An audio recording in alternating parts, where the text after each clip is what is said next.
Chơi cái bắn ken baloot. kìa. Chơi ken hoa ơi. Mà Chưa mi ơi, chưa xài chưa mi ơi, chưa xài chưa. Cái trái cây nha. Cái cây hả? Em ơi. 1, 2, 3. Ôi dưa chuột với lại dưa. Anh quên đi. Dưa chuột với lại dưa leo là cùng một loại hả? Anh quên đi. 1, 2, 3. Ê, anh. Yeah. Đi chơi. Ơi dưa lưới với lại dưa leo là chung một cái vậy sao? Dưa leo không phải trái cây. Come on. Dưa chuột. Mi. Măng cụt. Sầu riêng. Ê, sầu riêng có rồi, tao nói sầu riêng rồi. Gì hả? Ê, mày nói cái hỏi chứ.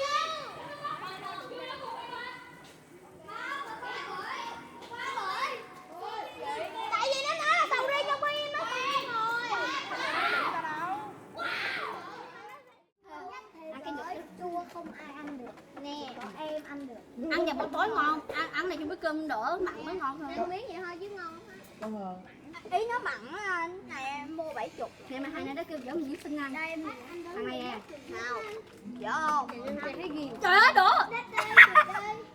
Nè, chia hai đứa ăn. Anh nha mời trời. Mẹ tôi chưa được ăn đó.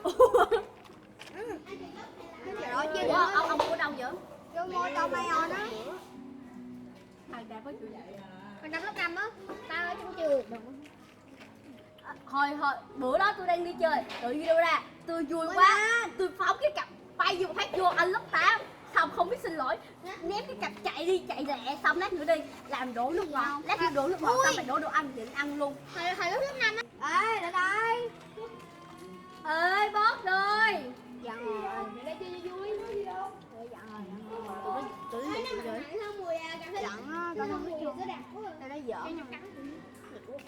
Giỡn thôi, tụi nó giỡn. Ăn thử coi. Trời mấy giỡn. Ăn mua ở đâu vậy? Ai ơi? Ở Xuân Huy cũng có bán hả? Không có rồi. có nhạc hơi bị chill Mà nó không có ngon bằng thôi. Còn tôi được tặng luôn do khách đầu tiên của tiệm. Mình cái trùng vuông á hả?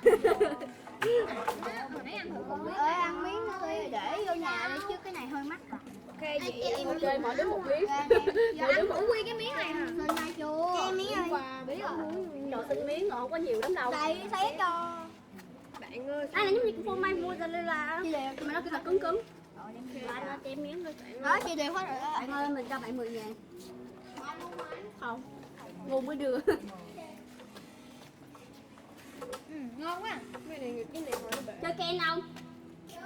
đông đông Ăn bánh giờ. lấy cho kem Ôi đi. do hai cái kia dọn á.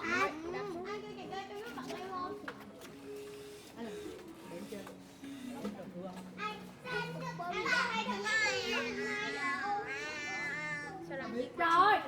Tối đang trong lớp 12 giờ đó đang nghe tiếng ù cái tao sợ quá, lát nữa tao mở cửa ra tao tưởng con ma ai ngờ ảnh kiếm chụp nữa. Trái này bên cạnh cái thùng này. Tao mới mở cửa ra tao thấy ảnh chạy đi chạy